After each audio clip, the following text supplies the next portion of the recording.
Welcome back to Stooge Stream for another episode. I am your host, the Stooge.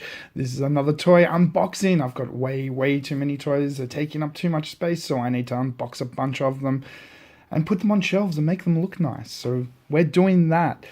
Now let's deal with the elephant in the room first. Marrow is an ugly figure. She got hit with the ugly mutant power stick. So we're going to get a nice close-up look at her in a moment, but let me quickly deal with some allegations from G. Banks from the G. Banks show. One of his so-called allegations was all I show is broken $2 garbage that I find in the bin.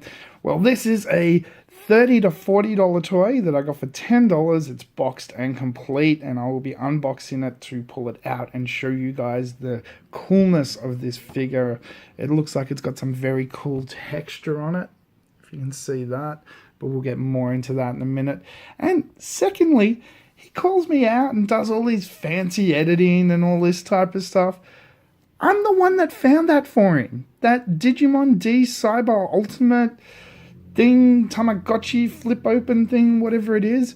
I'm the one that got it for him. Cost $10. I know it's worth a lot more. I gave it to him for $10. And then he calls me out over it. What the hell is going on? I do not understand. But I'm going to leave that, put it aside. We're looking at X-Men Generation X, Toybiz, Marrow. Let's pull her out of her packaging and get a closer look at this figure. Here we go. Okay, there is Marrow out of her packaging, all put together. Now this is clearly made to be a display figure more than a play figure. And you're wondering, why do I say that? Well, two reasons. Her right leg and her head.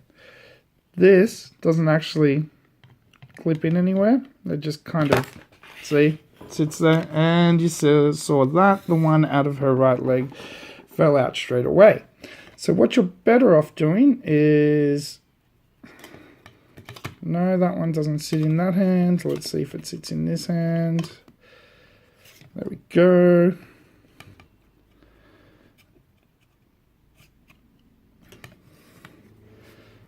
And that hand is just too big, so we're going to have to stick that back in her leg. And now her peg has come out. Alright, so another problem, she doesn't like to stand up. Her weighting is not very good. But she looks good standing there. Now let's give her a little turn.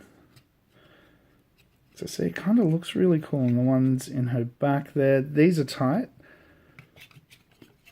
Funnily enough, this one's fairly tight. So I've tried the different combinations. Stick that in that one and it's not as tight. And this in this one, it's kind of, see, this one's still loose. Like, you just can't win with this figure as far as keeping it all together. But if you just have it on its display stand, which it comes with, it looks really cool. Now, there's some texture on this figure as well, which is quite nice. I'll see if we can get in a little bit closer. There you go. So you can see the texture there, which gives her skin this like really icky feeling. The extra detail of bits of bone shards sticking out of her arm. The figure itself is actually quite nice, especially for a 1996 figure. So I think that's going to look really cool on my display shelf with my other sort of larger Marvel figures. If you follow me on Instagram, @StoogeStream, you would have seen when I picked this up, I picked up something else as well. A Ms. Marvel figure from around that same time. We're going to be unboxing that one soon too, so keep your eyes out for that. Until next time, I've been your host, the Stooge. Let me know in the comments below what you think of Marrow, if you like the Toybiz line from this era. They did a whole lot of X-Men and Spider-Man toys, and some are good and some not so much. Tell me what you think in the comments below, and until next time, don't forget adventure, excitement. Stooge craves not these things. Welcome to the Stooge Revolution.